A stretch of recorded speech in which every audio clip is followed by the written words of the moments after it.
Good afternoon, everyone, and welcome to Connecting with Canisius, our monthly Lunch and Learn webinar series. The title of today's webinar is Canisius College's new Physician Assistant Program, the Inside Scoop with Director Amy Larson. For those who don't know me, I'm Erin Zach, a two-time alumna of Canisius College and the Director of Alumni Engagement. I'd like to thank all of you for joining us today. Tuning in are alumni, faculty, staff, and even prospective students coming from several different states and even Toronto. President John Hurley is also joining us today. To kick things off, I'd like to both welcome and introduce Dr. Mark Lima, class of 1971, who is our webinar host and moderator. Dr. Lima is founding chair of the Canisius College Medical Advisory Board. The board's tireless efforts have supported outstanding medical school placements for Canisius College graduates. He is professor and chair of the Department of Anesthesiology at Roswell Park Comprehensive Cancer Center. He also serves as SUNY Distinguished Service Professor and chair of the Department of Anesthesiology at the Jacobs School of Medicine and Biomedical Sciences at the University of Buffalo. Dr. Lima is currently serving his fourth year on the Canisius College Board of Trustees. Dr. Lima, I'll now turn things over to you. Thank you, Erin. Welcome everyone for this luncheon seminar and informational session. And just some housekeeping duties here. I'd like to mention organizations that have made the program possible. The Physician Assistant Program at Canisius is supported in part by the generosity of three local charitable foundations. First, the M&T Charitable Foundation, then the Vincent and Harriet Palisano Foundation, and last but not least, the James H. Cummings Foundations. Funds from all of these programs, or these foundations, were used to support the construction of new instructional space and the purchase of laboratory equipment, which you'll see in Amy's presentation. Without further ado, I'm pleased and honored to introduce one of our newest faculty members. Amy Larson is Clinical Assistant Professor and Program Director for the Physician Assistant Studies at Canisius College. She has extensive experience in the field of medicine, beginning in 1996 as a combat medic for the United States Air Force. After serving 8 years on active duty, she returned to the Buffalo area to serve as the practice administrator for the Kinkle Neurologic Center. Ms. Larson went on to pursue her dream of working as a physician assistant at Duville College, where she received her Bachelor and Master's of Science in Physician Assistant Studies. She's devoutly committed to developing a transformative PA program to support the growing need, and I might say the dire need, in the Western New York region and beyond. So I would like to turn the program over now to Amy for her presentation. Thank you very much, Dr. Lima, and thank you, Erin. It is my pleasure and honor to be here to talk with you all a little bit about this new program. I appreciate everybody taking the time out of their very busy schedules to be here. This has been an exciting time for us and for the college and the development of this program, so I'm happy to share with you today. What I'm going to do my best to do is cover some key elements of the program that have been interest points among community members and alumni over the course of our presentations. We'll cover a little bit about just the program overview. I'll share just some basic information about our curriculum and how we're set up. Share with you a few of the key relationships we've established that we're particularly proud of for the program. Of course, we'll share some pictures of our new space and some of the really unique and outstanding technology that we'll offer to our students in the program. We'll touch a little bit on some of the common questions involving admissions and that process for our program, and then finish up with some recruitment, some outreach, some opportunities for our community, for our alumni, and for the college to engage with the program. We'll try to wrap that up quickly enough so that we have plenty of time for a question and answer session. That seems to be the part that people really like to engage in most, so we'll hope to leave plenty of time for that after. So the program mission, it aligns, I think, very clearly with the Jesuit mission and with Canisius College's mission, with, for us, a huge focus on truly eliminating healthcare disparity. This is a problem at a national level, but it certainly is at a local level. And we want to be true dedicated partners in our community to serving those who have otherwise been neglected or marginalized when it comes to their health care. So you'll see our mission, and as we go through the curriculum, there's a very clear tie to serving the community throughout the entire program. Recently, we received finally our accreditation. Our accrediting body, ARCPA, has created a process that really holds programs in strict compliance. They want to be sure that the students that graduate and the consumers of the care after are well protected. And so they put us through a pretty rigorous process to get there. But we were pleased and proud to be granted accreditation in June.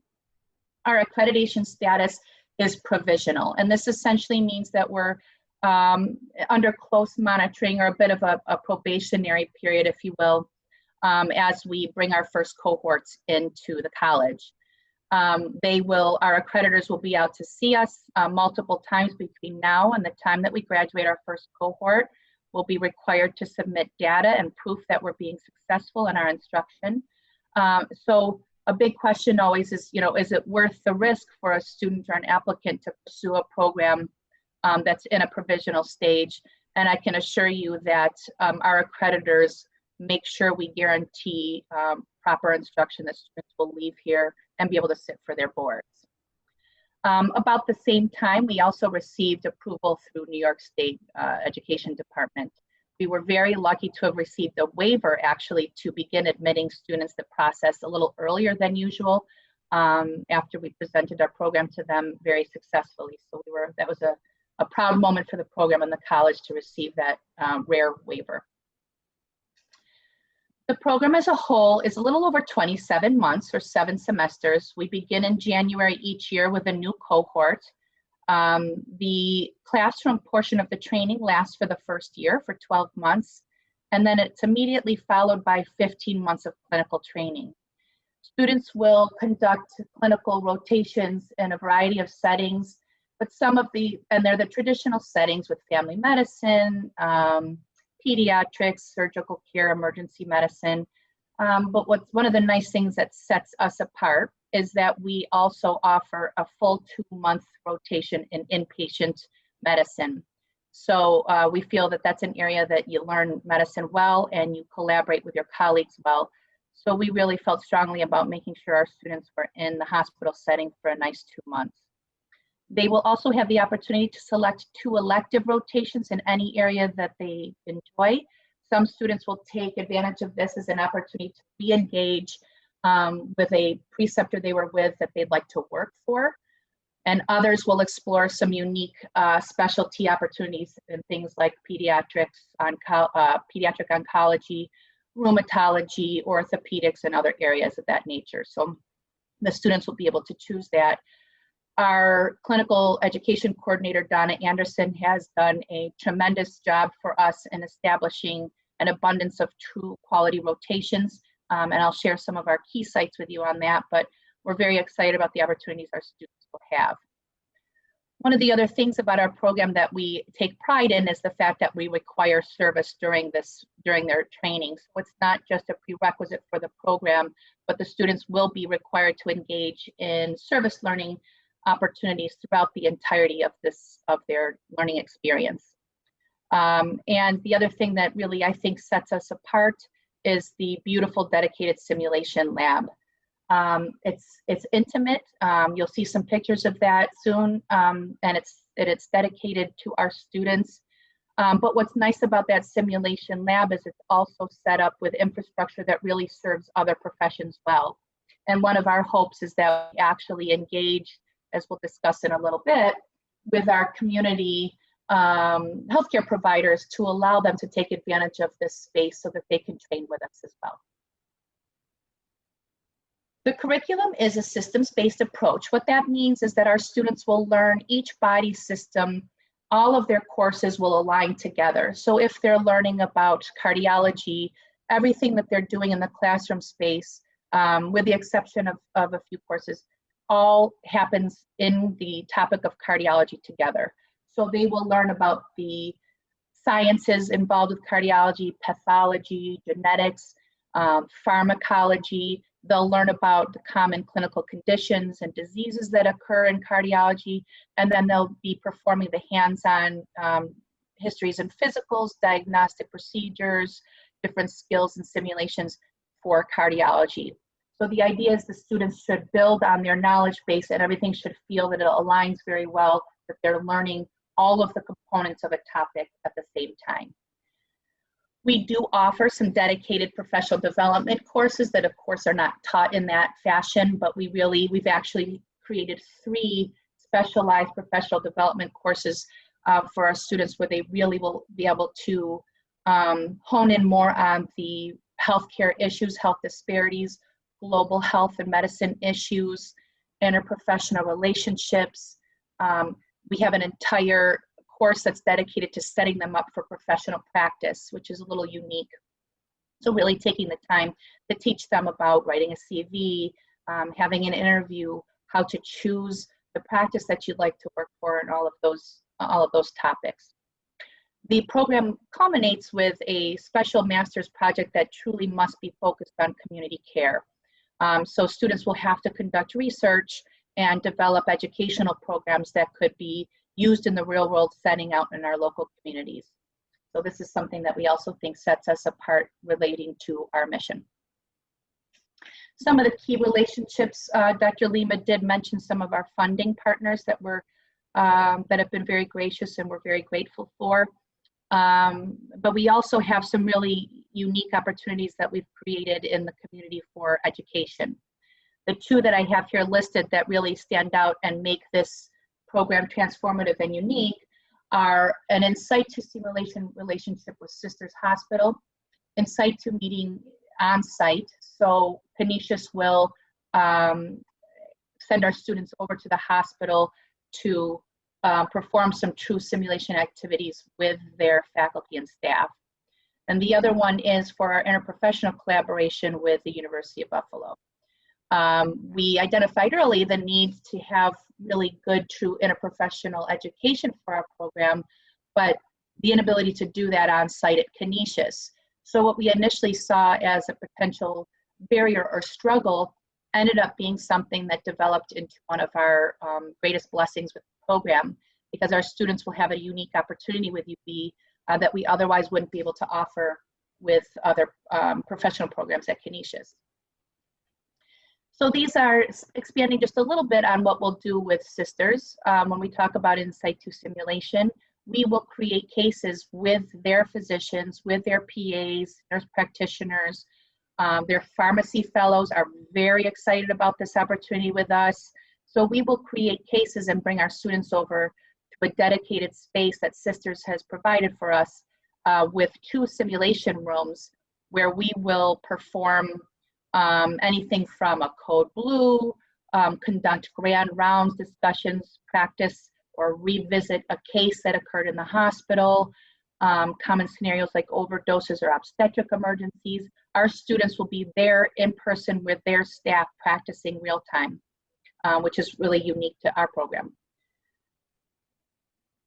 The other relationship that I touched on was this interprofessional collaboration with the University of Buffalo. What's nice about this is our students will engage in activities over the course of 3 semesters. These activities are actually delivered by the University of Buffalo, but for our students where they will be credentialed in some really key components that employers look for when our students graduate. So they'll be credentialed in things like team steps, different interprofessional and public health relationships will be established while they're there. There's a lot of things that employers will look for that will be built into our students' CVs as they move through these courses. These courses include interprofessional experiences on campus. Twice a year, they'll attend large forums. They are nationally recognized and well attended by professionals of all the different disciplines. And then they will be, while on rotations, really engaging in opportunities to build their CVs and build themselves as professionals before they enter practice.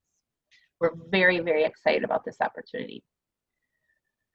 Here are some of the major clinical relationships that we've established. These are by no means not even close to the broad spectrum of what we offer. We have hundreds of sites all over the city. We've kept ourselves within a 60-mile radius for now that our source students are not traveling too far for their rotations. But these are some of the key local groups that we have relationships with. As part of our mission identity with this program, we do require our students to perform at least one of their rotations in an underserved setting.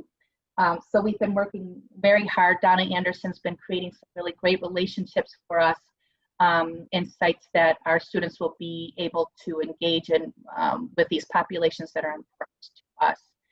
A couple on the bottom, you'll see some desired or in progress relationships that we're really trying to foster, being Jericho Road and the Tuscarora Indian Reservation. She's been working very hard on those, and those are in the final stages of development. But these are some really key areas where we would love to engage our alumni. This is where we want to continue to build those relationships with our community and creating opportunities for our students. A lot of times what we get are some distinct questions about how are we going to support our students through a program as rigorous as ours. And so very early in development, every time we create a component of our program, we ask ourselves, is this something the students will embrace? Is this something the students will afford? Is this something the students can achieve or attain? And how do we support them in doing that? And this is beyond just attending the classroom sessions. This is finding time to make sure we remediate them, finding time to engage with them and really speak to mental wellness, to preventing burnout, to self-care. This also means finding ways to support them if they need help financially. We take for granted that a student can struggle even getting to the campus for instruction. So creating opportunities to support them with financial aid to purchase things like their laptops or their bus passes or their medical equipment. We also have a comprehensive medical library and clinical resources that are, I have trouble finding words to describe how incredible the resources that we have found are. The abundance of opportunity for these students to learn is tremendous, and new textbooks are added every week, it seems. But these are the core medical textbooks that are used in both medical school and PA school. And our students will have access to all of those for approximately $50 a semester. So if we all recall what it costs to buy a textbook in college, we realize there's a tremendous saving there for our students. We're looking at some other opportunities to support them with some dedicated study space, though I think when you see our classrooms, you'll realize they're not going to be at a loss for places to learn and grow. And again, looking for opportunities to engage with raising funds and finding ways to support our students in some of those common daily needs and struggles that they may have. So I love, when you see those great grand renovation shows, when you get to see the before pictures and then you see the final product. So this is what we came into in 2018 for our space. And this is how we look today. So a little bit different.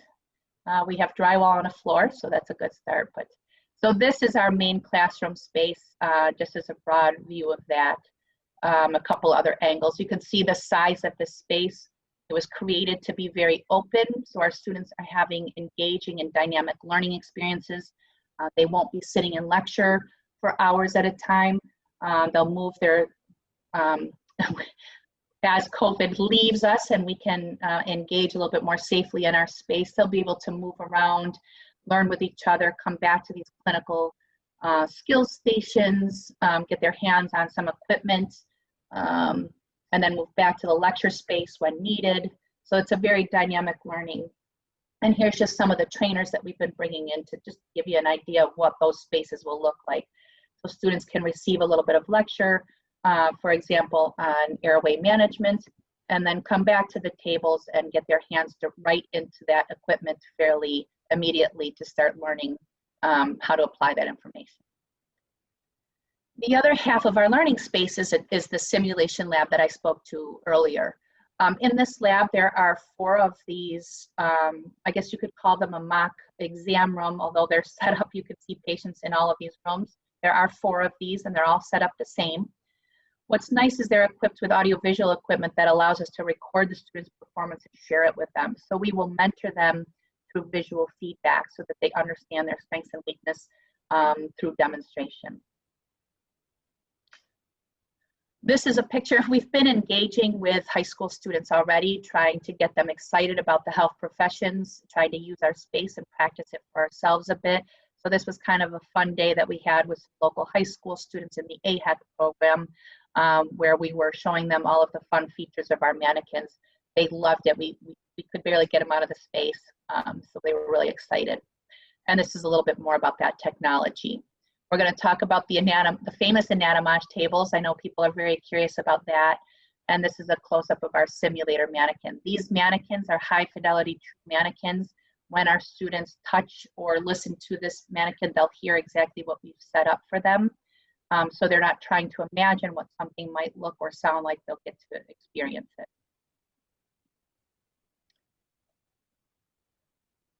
I found a brief, just a few minutes, I'd love to just share the video of the anatomage table. This is always an area of particular interest for folks, so I'll share a few minutes of that with you real quick now.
Okay, so that was a little bit of the table, and I think there's going to be some questions about how that relates or compares with the traditional gross anatomy in a little bit, but I think you can see from looking at that presentation that this table is really equipped to do a lot for our students. What's nice about them is that they can conduct and perform repeated dissections without losing the integrity of the tissue or what they're looking at. So moving on into our admissions, we use the Central Application Site, pretty commonly known as CASPA. This cycle opens up at the end of April every year, and depending on when the programs are admitting students, they'll create different deadlines. So you'll see fairly consistently across the board, programs are nationally using this service, and they create their own templates and their own processes for admitting.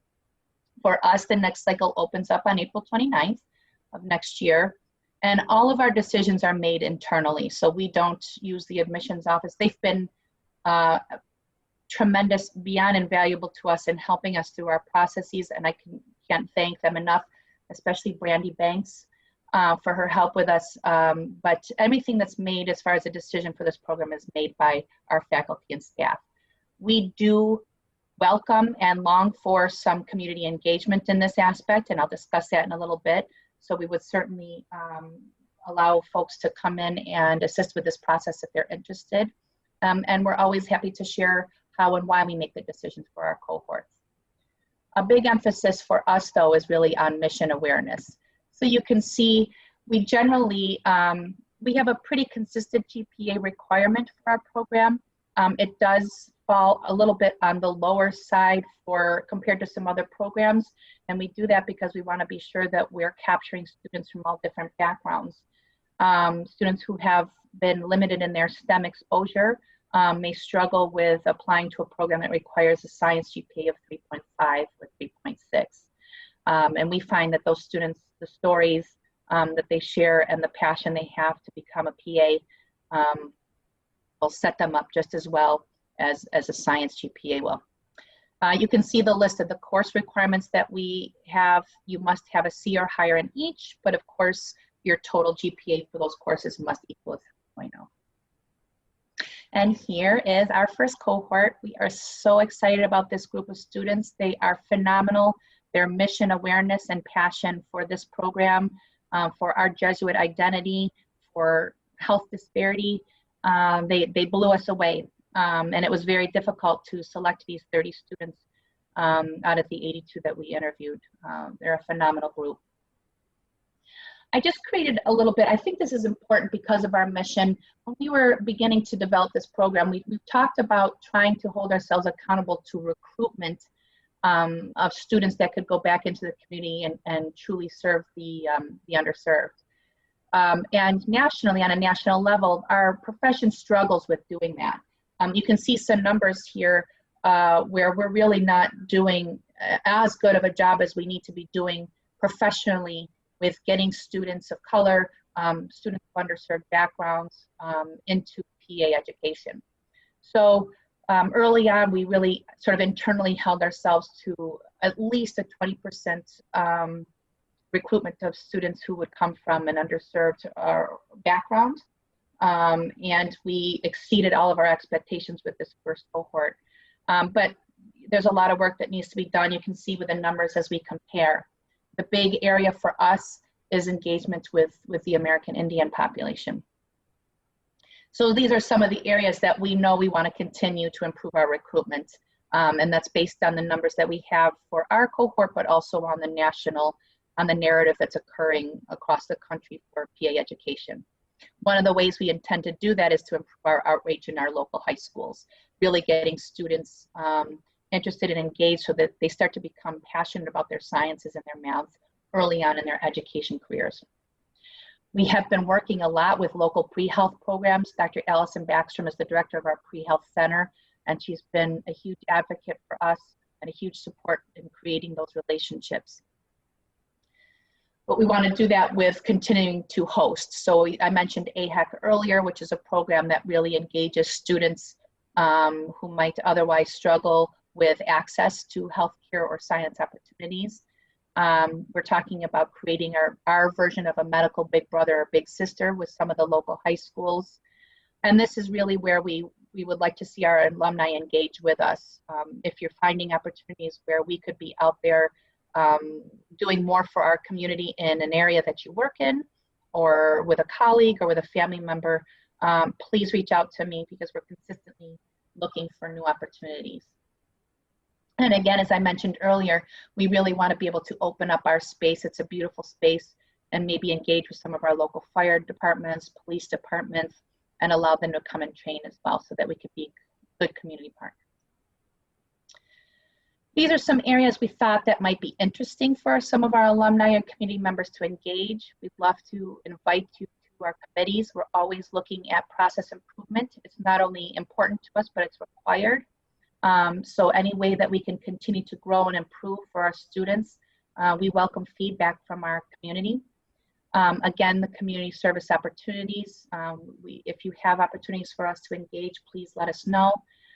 If you want to teach, if you want to speak to an area of expertise that you love to share, we truly welcome that.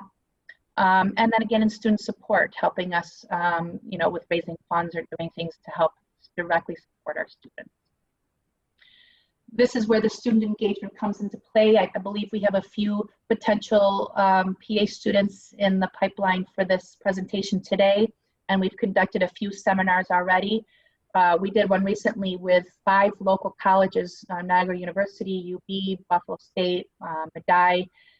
We had 92 attendees, and 50 of them sent immediate response for admissions information after, within 10, 15 minutes of the presentation. So we know there's opportunities for us to continue to reach out in that way. We're also trying to be very proactive and engaging. We've created newsletters for our students. We've created social media pages. We're constantly updating our web page, trying to find opportunities for the students to conduct their shadowing and health experiences ahead of time. So we're always looking for ways to truly engage with our students and our future applicants. This is a copy of the very first newsletter we put out. What's nice about it is it's truly interactive. So students click on, learn a little bit about the area, how to find housing. Our first theme was tacos and wings, because we're a foodie city, we might as well reveal that well. So, and then there's connections to all of our social media. So we're always engaging with our students. Hopefully you can jot this down quick, but we're pretty easy to find if you go to the Canisius webpage and just type in physician assistant. I hope you engage with our webpage. We've worked hard on it, and there's a lot of great information about our program there.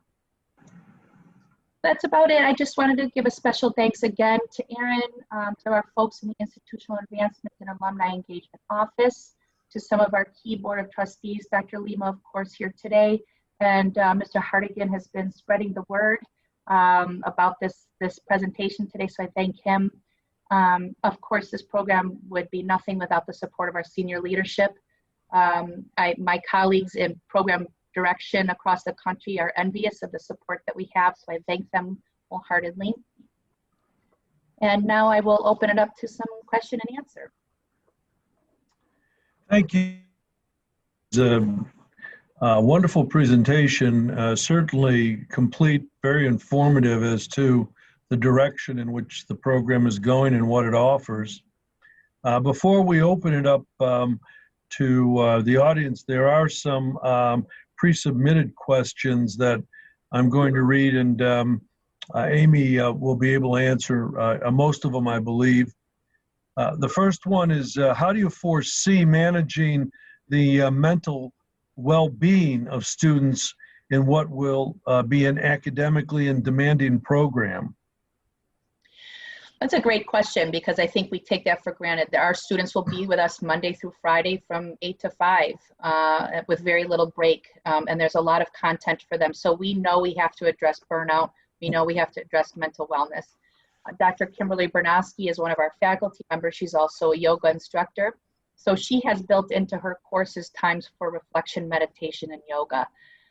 In my courses for professional development, we have entire units dedicated to addressing self-awareness, self-care, mental health, and burnout. So we've taken that topic very seriously and consistently work to engage our students in thought and discussion about that. Next question, you touched on this right at the end. How can alumni specifically help with teaching? We actually have compiled, we have a list of 78 already community members, many of which are alums who've expressed interest in teaching. We welcome anybody who has an area of expertise that they'd like to share with our students. It does not just have to be in medicine. Like I said, I teach a three-course professional development series that speaks to underserved communities, healthcare for marginalized patients, professional development and growth from clinical readiness standpoint. So we would welcome anyone who's interested in speaking to our students, even if it's not on a medical topic. Next question, does Canisius offer an online curriculum? Traditionally, no. Unfortunately, we will be engaging in a hybrid model as COVID is among us. So we will teach remotely, but in a synchronous format, so our students will log in and learn in real time, just as they would if they entered the classroom. The issue with this is it's just not a program. There are very few true online PA programs, Yale being one of the only, because of that hands-on requirement. So we really want our students to not be front-loaded with lecture and then come to campus for a few weeks for hands-on. We want them moving through the space. Will the program have a human gross anatomy lab in person? So this is where we use our anatomage tables, and we use those tables in lieu of cadavers for a number of reasons, logistics and otherwise. But I think Dr. Lima would probably agree with our local physicians, our medical advisory board, our local surgeons. Every one of them that has seen this table has indicated that they feel it is superior to the cadaver experience. So yes, they will get gross anatomy. It will be applied directly to what they're learning in their medicine courses, but it will be on the tables. I think the only thing they'll miss is the smell of formaldehyde, to be honest with you. We did discuss, spritzing that into the lab from time to time so they could get that. Can you enter the program at any semester, and what are the application cutoff dates? So they're sort of related. Okay, so the answer is no. You have to begin the program in January with the cohort and complete the entire program. We actually have 3 internationally trained physicians in this first cohort who have been practicing in areas of medicine for a number of years internationally. And even for those folks, they must enter in January and complete the entire curriculum. That's an accreditation matter, but it's also important to us because of the way our curriculum is designed. They learn everything in sync with each other. So if they're coming in at different phases in the program, they will miss information. Do you have an instructor for physical diagnosis and treatment of musculoskeletal joint conditions? We do. Professor Andrew Case, he's got over 13 years of PA education experience at a prior institution. He will teach the physical diagnosis and clinical skills courses for us. But again, we welcome, if somebody wants to come in for some of those lectures, for some of those hands-on experiences, please let me know. How will the program be marketed? A lot of what we're doing is based on our social media presence and our web page. Word of mouth has been invaluable to us, of course. We already have 182 applications in queue in CASPA for the upcoming cycle. And as I mentioned, we do the pre-health seminars that have garnered upwards of 50, 60 interested candidates just for those alone.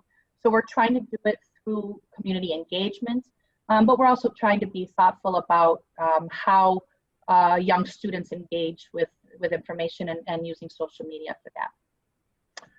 I'd like to remind the audience that if you go down to the bottom of your screen, there's a task bar that opens up, and there's a little icon that says chat, and you can type in a question there if you wish, and Aaron would be fielding the questions. There is one more question, and it's, what decision went into this offering and launch? I can speak generally to that. First of all, Canisius has always been and continues to be a leader in producing healthcare professionals to the Western New York community. We have a huge cadre of alums who are in medicine, dentistry, optometry, chiropractic, the other health professions that I can't mention them all. So there's been a long history of not only Jesuit colleges but Canisius College supporting and using healthcare education as a springboard for professionals. Secondly, historically, the nursing school at Sisters back in the 70s and 80s, maybe even the 60s, were sending nurses for certain courses to Canisius College since it was right next door. And finally, the need for healthcare professionals of all types in Western New York is a very serious need. We're one of, I think, maybe 10 counties throughout New York State that are colored in red with respect to physician and healthcare shortages. So this goes a long way in serving the Western New York community with healthcare professionals. And again, with our medical alumni advisory board, it's just a natural for our alums to work with this program, and they are doing that as educators, and in both in the clinical and the basic sciences area. And then finally, there is a trend, I think you've seen it through all the colleges in Western New York, to introduce new programs for high school students that really are looking for a quick start to their careers. And certainly physician assistance programs are one of those programs where clearly not only is there a need, but there's plenty of opportunity for jobs immediately out of the master's program. So that's something that certainly will attract a number of students to Canisius. I think Amy said the next program has well over 180 applicants already, and the deadline is April. So you can see there's going to be a number of more applicants to this pool.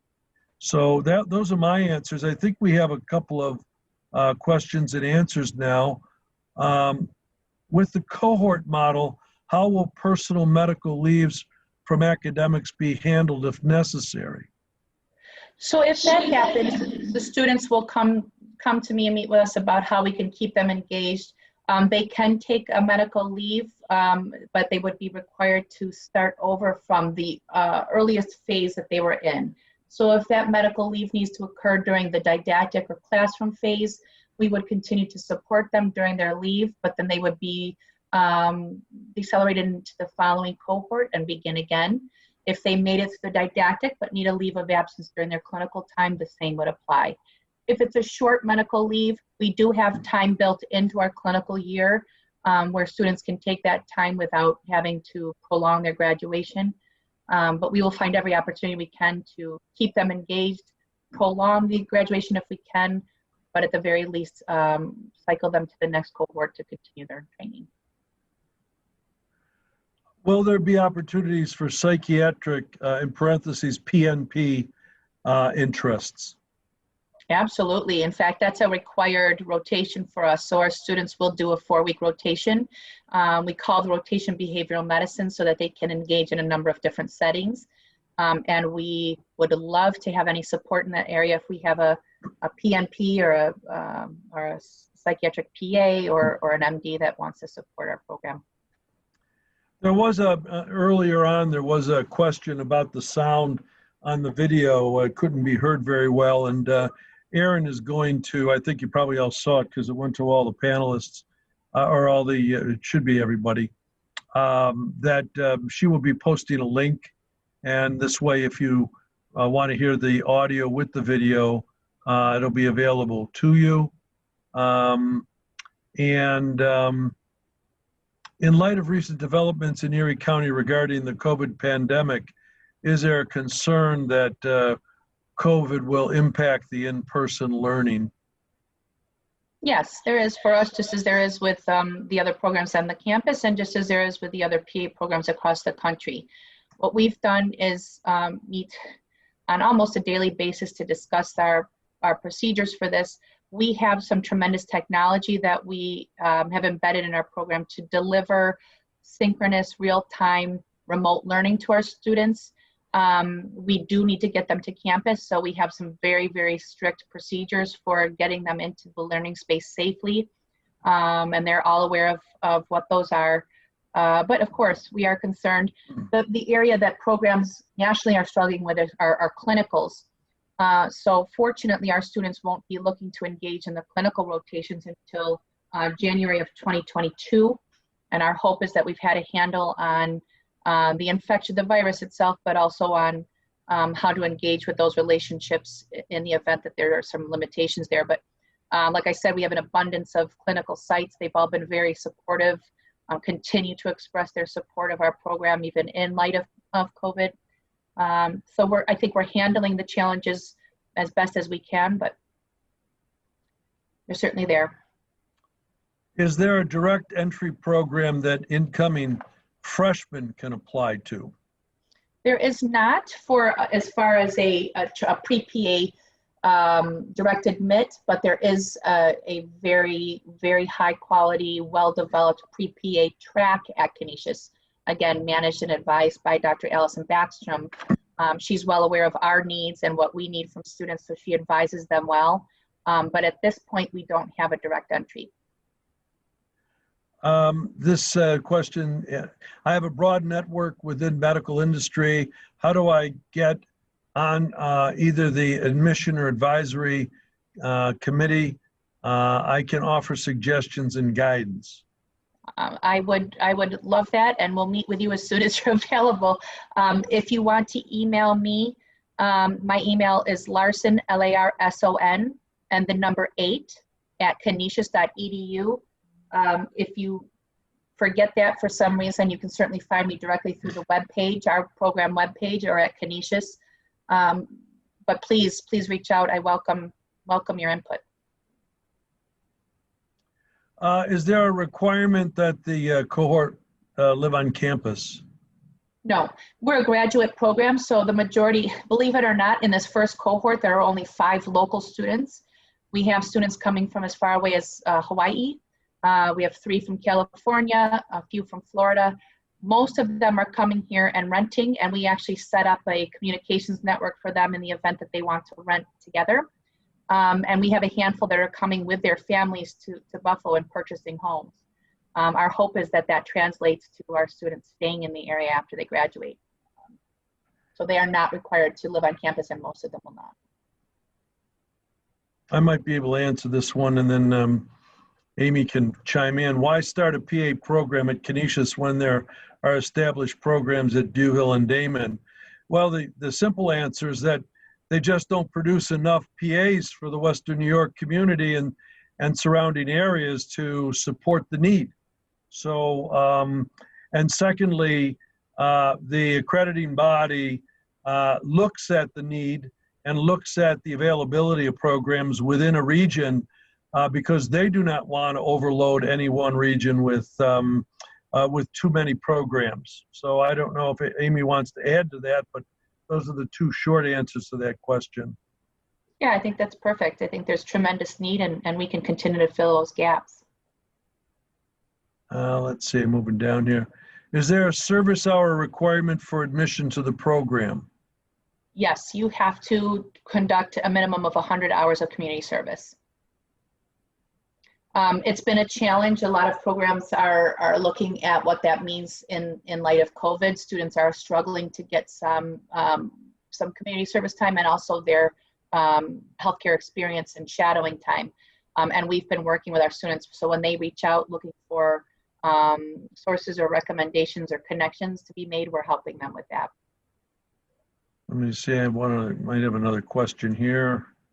Will there be, oh no, that was answered already. So right now, I think we've gone through all the questions that everyone has posed. And are there any parting comments that you want to make, Amy, before I turn it back over to Aaron?